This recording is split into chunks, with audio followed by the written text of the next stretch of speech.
Good morning all of you, welcome back. Today we are going to start with the new chapter, that is chapter number 9 and name क्या है बेटा उसका, environment and sustainable development.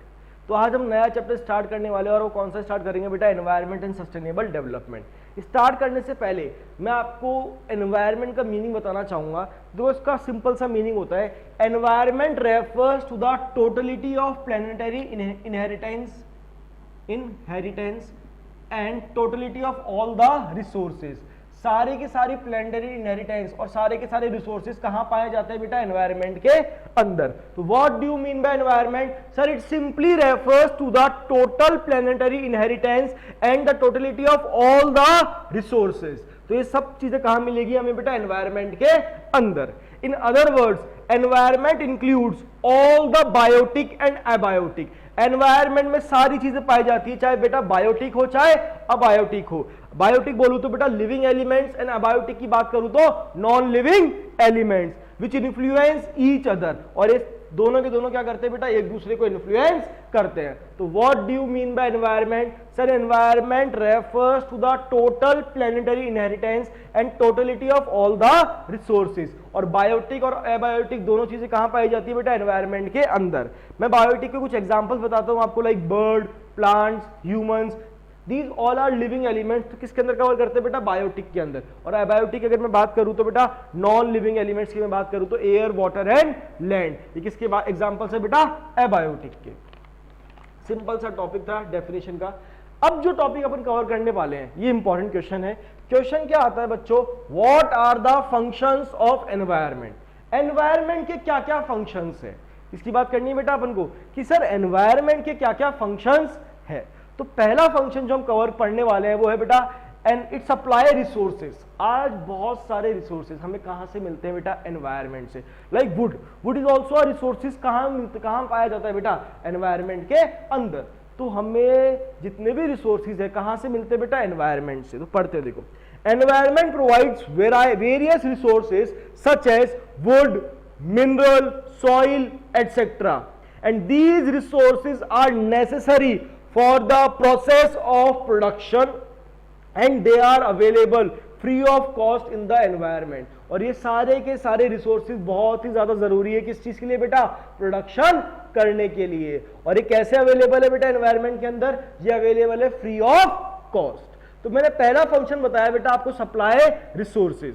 मतलब environment हमें resources supply करता है, इसका simple सा मतलब है लाइक वुड, मिनरल, सॉइल, ये सारी की सारी चीजें कहां अवेलेबल है बेटा, एनवायरमेंट के अंदर, बेटा free of cost. Next function आता है सस्टेन लाइफ। देखो ह्यूमन बीइंग के जीने के लिए जो भी चीजें जरूरी होती है ना, वो सारी की सारी चीजें एनवायरमेंट में अवेलेबल है, तभी हमारे प्लेनेट पे लाइफ पॉसिबल है। सुनना ध्यान से, इट इंक्लूड्स, सेकंड पॉइंट पढ़ रहे हैं बेटा, sustain life. It includes various ingredients which are necessary for the survival of human life. तो इसमें वो सारे इंग्रेडिएंट्स अवेलेबल हैं जो ह्यूमन लाइफ के लिए नेसेसरी है, उसके सर्वाइवल के लिए क्या है बेटा, नेसेसरी। तो it includes various ingredients which are necessary for the survival of human life, and these ingredient includes sun, water, soil etcetera. ये सारी चीजें क्या कवर करता है बेटा, वो सारी चीजें हमें कहां से मिल रही है, एनवायरमेंट से, जिससे ह्यूमन बीइंग का सर्वाइवल पॉसिबल है। दूसरा फंक्शन क्या बताया बेटा, it sustain life.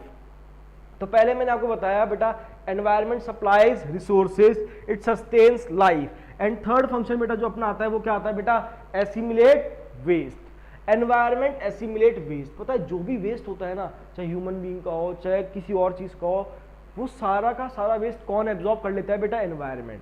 That is called environment assimilate waste. Environment absorb various waste generated in the process of production by the human beings, and assimilation of waste is necessary for the survival of life on earth। और waste का assimilation बहुत ज्यादा जरूरी है अगर आपको अर्थ पे life चाहिए तो। For the survival assimilation of waste is very important. तो मैंने क्या क्या बेटा बताया आपको, it supply resources, it sustain life, it assimilate waste and increase the quality of life. Last function क्या पढ़ने वाले हैं बेटा, it increases the enhance the quality of life. तो environment includes land, mountains, forest, rivers etcetera. And man enjoy these surroundings and the scenic beauty of these elements. और human being क्या है, आज अपन घूमने के लिए जाते हैं तो बाहर क्यों जाते हैं सर, जिससे हमारा एनवायरनमेंट चेंज हो। हम हिली एरियाज पे जाते हैं जहाँ माउंटेन्स हो, रिवर्स हो, क्यों जाते हैं, क्योंकि हम इंजॉय करते हैं, हमें वहाँ पीस मिलती है।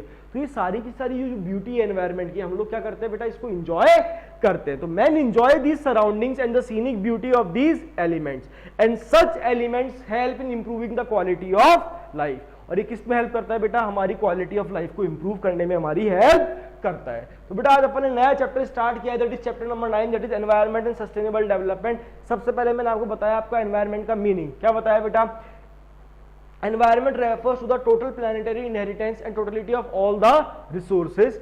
इसमें दोनों आते हैं, biotic as well as abiotic, living as well as non living.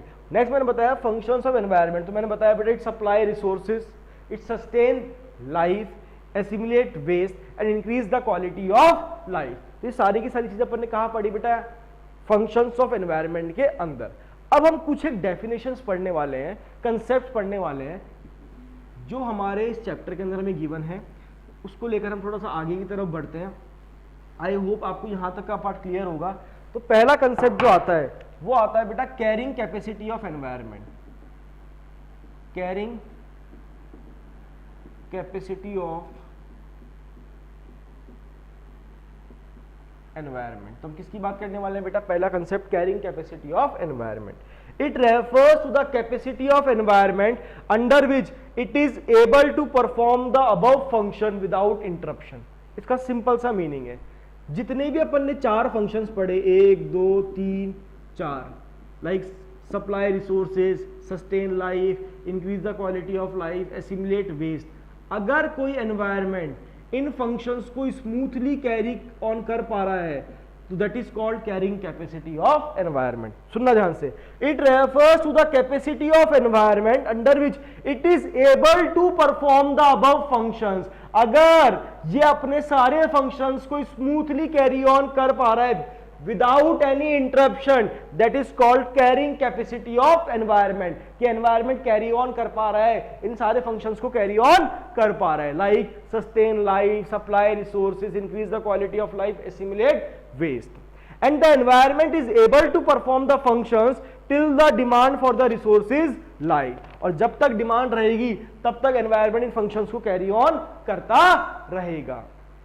तो एक कंसेप्ट आया बेटा, 1 मार्क डेफिनेशन है कैरिंग कैपेसिटी। क्या लिख के आना है, जब एनवायरनमेंट अपने सारे फंक्शंस को स्मूथली कैरी ऑन कर पा रहा है बिना किसी रुकावट के, that is called carrying capacity of environment. और अगला कंसेप्ट तो बहुत सिंपल है, सिंपल सी डेफिनेशन है बेटा। नेक्स्ट डेफिनेशन आती है बेटा एब्जॉर्प्शन कैपेसिटी ऑफ एनवायरनमेंट। किसकी बात करनी है हमें, एब्जॉर्प्शन कैपेसिटी ऑफ एनवायरनमेंट। तो हमें बात करनी है बेटा किसकी, एब्जॉर्प्शन कैपेसिटी ऑफ एनवायरनमेंट। पढ़ते हैं, देखो, it refers to the ability of environment to absorb degradation. मतलब एनवायरनमेंट की एबिलिटी, वो वेस्ट को कब तक एब्जॉर्ब कर पाएगा। पता है एनवायरनमेंट की भी लिमिट होती है, अगर आप एक्सेस में वेस्ट जनरेट करोगे ना तो एनवायरनमेंट एक हद तक ही एब्जॉर्ब कर सकता है, फिर एनवायरनमेंट भी एब्जॉर्ब नहीं कर पाएगा। और अगर एनवायरनमेंट एबीएस को एब्जॉर्ब नहीं कर पाया तो दिक्कतें शुरू होना स्टार्ट हो जाती है, लाइफ सबका सर्वाइवल मुश्किल होना शुरू हो जाएगा। तो उन्होंने क्या बोला एब्जॉर्प्शन कैपेसिटी का, it refers to the ability of environment to absorb degradation और वेस्ट, टू एब्जॉर्ब डिग्रेडेशन और waste, that is called absorption capacity of environment. तो 2 फंक्शन अपन ने 3 टॉपिक अपन ने पढ़े, पहले अपन ने पढ़ी डेफिनेशंस, फिर अपन ने पढ़े फंक्शंस, फिर नेक्स्ट अपन ने पढ़ा बेटा carrying capacity of environment and next absorption capacity of environment. अब एक थ्योरेटिकल क्वेश्चन आता है 4 मार्क्स का, 5 मार्क्स का, 6 मार्क्स का, आपको बोर्ड एग्जाम में देखने को मिल सकता है, होम एग्जाम में देखने को मिल सकता है। एनवायरमेंटल क्राइसिस टॉपिक क्या है बेटा, और ये आपको पता है। सोचो बताओ, आपको क्या लगता है किस कारण से एनवायरमेंट क्राइसिस हो रहा है। एनवायरमेंट क्राइसिस, तो नेक्स्ट टॉपिक हमें क्या पढ़ना है बच्चों, एनवायरमेंट क्राइसिस। पढ़ते हैं, increase in population and urbanization leads to heavy stress on the environment। बढ़ती हुई पॉपुलेशन और अर्बनाइजेशन, उससे हुआ क्या, एनवायरनमेंट का जो स्ट्रेस था वो बहुत ज्यादा इंक्रीज हो गया है। तो मैंने क्या बोला बच्चों, increase in population and urbanization leads to heavy stress on the environment and due to this various resources has already become extinct, और यही कारण है हमारे बहुत सारे रिसोर्सेज ऑलरेडी एक्सटिंक्ट हो चुके हैं, while others are reducing day by day, और जो बचे हुए रिसोर्सेज है वो भी धीरे धीरे कम होते चले जा रहे हैं। इसके रीजंस क्या है सर, क्या कारण है जिस कारण से हमारा एनवायरनमेंट खराब हो रहा है, क्राइसिस शुरू हो गए हैं? तो some of the reasons of environment crisis are as follows. कुछ एक रीजन हम पढ़ने वाले हैं बेटा। पहला मैंने आपको बताया बेटा, इंक्रीज इन पॉपुलेशन। देखो पॉपुलेशन के बढ़ने से पता है क्या हुआ, जो रिसोर्सेज है ना उसकी डिमांड भी बहुत ज्यादा इंक्रीज कर गई। मैं तो आपको सिंपल सा एग्जांपल लेता हूँ, वुड है, उससे क्या फर्नीचर बनता है। अब वुड कहाँ से आती है, पेड़ों से। लोग पेड़ काटते हैं, लकड़ी लेते हैं और फर्नीचर बनाते हैं। अब सोचो पॉपुलेशन बढ़ रही है तो फर्नीचर की डिमांड भी बढ़ेगी, फर्नीचर की डिमांड भी बढ़ेगी तो ज्यादा पेड़ कटेंगे, ज्यादा पेड़ कटेंगे तो रिसोर्सेज एक टाइम पे खत्म हो जाएंगे, क्योंकि हम लगाते तो है नहीं, हम काटने में ज्यादा फोकस कर रहे हैं। तो उन्होंने यही बोला, इंक्रीज इन पॉपुलेशन।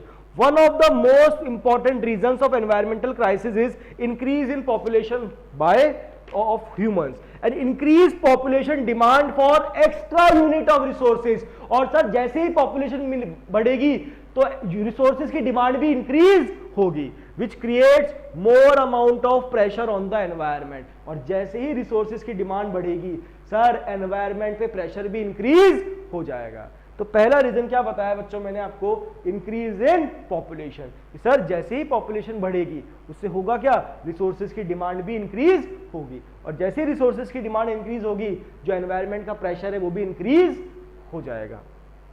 नेक्स्ट आता है बेटा इंडस्ट्रियल रेवोल्यूशन। नेक्स्ट आता है बच्चों इंडस्ट्रियल रेवोल्यूशन।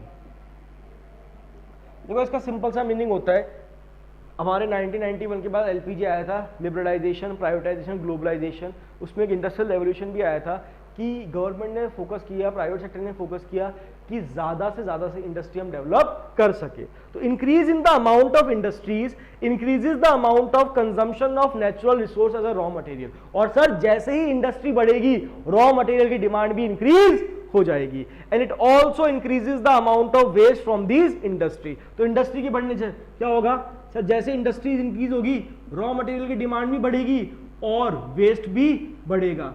सर रिसोर्सेज की डिमांड बढ़ेगी और वेस्ट बढ़ेगा, और वेस्ट अगर इतना ज्यादा बढ़ गया कि एनवायरनमेंट एब्जॉर्ब नहीं कर पाया तो हमारे जो अर्थ पे सर्वाइवल है वो भी खत्म हो जाएगा। तो उन्होंने यही बोला, increase in the amount of industries increases the amount of consumption of natural resources और raw material, and it also increases the amount of waste from these industries which ultimately result in the environmental crisis. और at the end होगा क्या sir, environment degrade होना शुरू हो जाएगा, which ultimately leads to the environmental crisis। I hope आपको आया होगा ये पॉइंट भी। थर्ड आता है बेटा एक्सट्रैक्शन ऑफ रिसोर्सेज।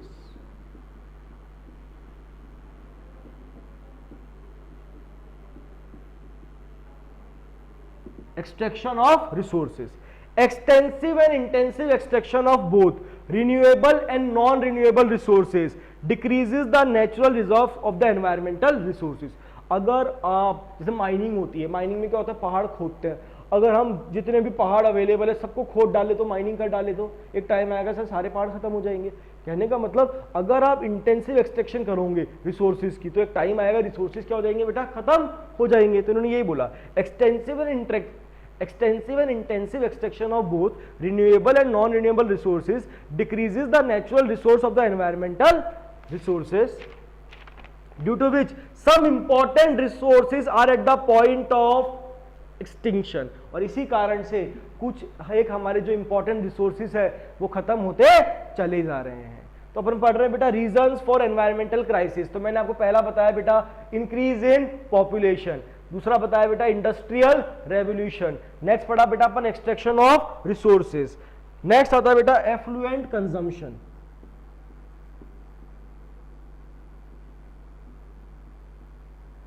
देखो ये बड़ा इंपॉर्टेंट वर्ड है, इसका पहले मैं आपको मीनिंग समझाता हूँ, बाद में मैं रीड करूंगा।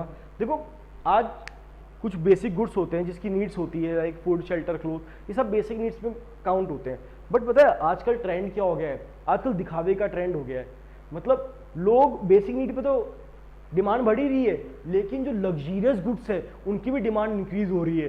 क्यों? क्योंकि सर शो ऑफ की दुनिया हो गई है। कहने का मतलब एफ्लुएंट कंजम्पशन का मतलब होता है कि sir wastage of resources on those goods which are not cover under the basic necessity which are cover under the affluent consumption. मतलब जो लग्जरियस गुड्स के उनकी डिमांड बढ़ती चली जा रही है, तो लग्जरियस गुड्स का प्रोडक्शन तो हो रहा है, लेकिन जो बेसिक गुड है उनका प्रोडक्शन गिरता चला जा रहा है। That is called affluent consumption. मतलब बेसिक गुड्स की डिमांड तो क्या हो गई, कम हो गई, लेकिन जो लग्जरियस गुड्स है उसकी डिमांड क्या हो गई, बहुत ज्यादा इंक्रीज हो गई। अब पढ़ते देखो, अब आपको समझ में आएगा। Affluent consumption, it refers to the spending of money on acquiring of luxurious goods and services. हम हमारा पैसा कहां खर्च कर रहे हैं आज, लग्जरियस गुड्स एंड सर्विसेज को एक्वायर करने में। तो it refers to the spending of money on acquiring of the luxurious goods and services to publicly display the economic power of the income, जिससे हम हमारी इकोनॉमिक पावर को society में display कर सके, मतलब दिखावा कर सके। That is called affluent consumption. An increase in the trend of affluent consumption of developed countries increases the amount of consumption. और जैसे जैसे कंजम्पशन बढ़ता जा रहा है वैसे वैसे रिसोर्सेज की डिमांड बढ़ती जा रही है और मनी वेस्ट हो रहा है, रिसोर्सेज वेस्ट होते चले जा रहे हैं। तो increase in the trend of affluent consumption of developed countries increases the amount of consumption which leads to the greater demand of resources, which led to the greater demand of resources। तो एक topic अपन ने cover किया बेटा, environmental crisis. 4 point cover करे, increase in population, industrial revolution, affluent consumption और extraction of resources. बहुत ही simple सा टॉपिक अपन ने पढ़ा।